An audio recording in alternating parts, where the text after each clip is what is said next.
السلام عليكم، أنا أخوكم عبد الله طارق، أحييكم جميعا. بالبداية أتمنى نصلي على محمد وآل محمد. حديث الرسول يقول: الراحمون يرحمهم الرحمن، ارحموا من في الأرض يرحمكم من في السماء.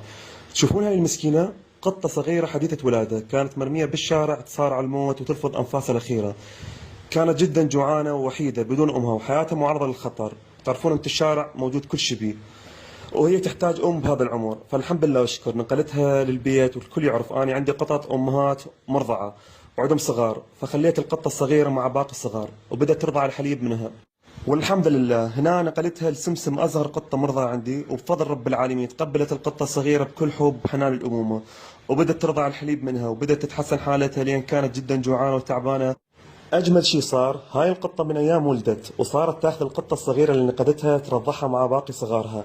والحمد لله والشكر، بعد ما كانت القطة بدون أم رب العالمين عوضها بأكثر من أم. في أمان الله، والله يحفظكم جميعا يا رب.